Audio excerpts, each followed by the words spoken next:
Muy buenas a todos. Hoy estaremos aprendiendo a preguntar por la edad de una persona. La semana pasada ya conocieron los números en Aymara.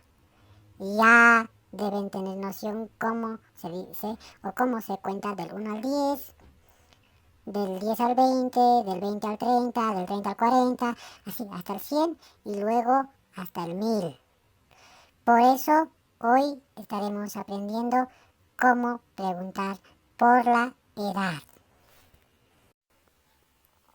Para comenzar, vamos a recordar los números en Aymara. 1, Maya. 2, Paya. 3, Kimsa.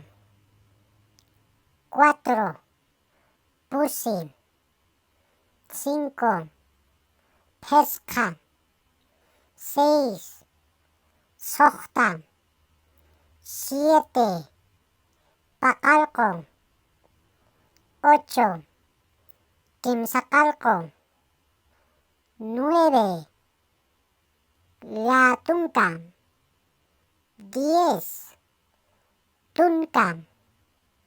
11, Tunka Mayani. 12, Tunka Payani. 20, Patunka. 30, Kimsatunka. 40, Pusitunka. 100, Pataka. 200, Papataka. 300, Kimsa Pataka. 400, Pusi Pataka. 1000, Waranka. Ahora sí, vámonos directamente a conocer cómo se pregunta cuántos años tienes.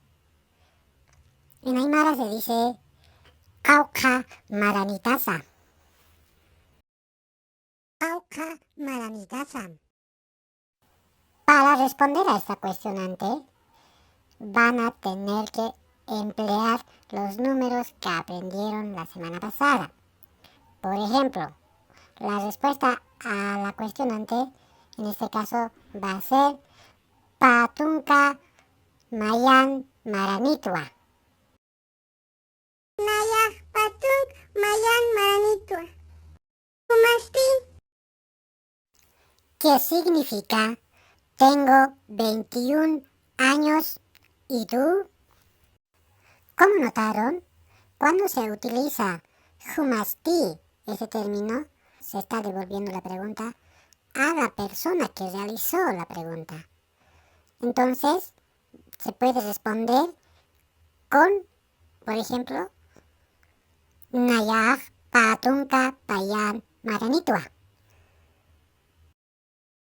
Nayag Patunka Payan Maranitua. Ahora vamos a suponer que la persona a la cual se le está interrogando o preguntando por la edad tiene un hijo. Entonces le preguntamos, Wawamag Kauka Maraniza. Wawamag Kauka Maraniza. Para responder a esta cuestionante, se va a utilizar cualquiera de los números. Si el hijo tiene, no sé, 10, 15, 20 o es menor, 5, 6, 2, 1, eso ya es de cada persona. En este caso, utilizaremos, va a responder Wawajaj Pa Maraniwa. Wawajaj Pa Maraniwa. Con eso concluimos por hoy. Sé que ha sido corto. Nos vemos otro día.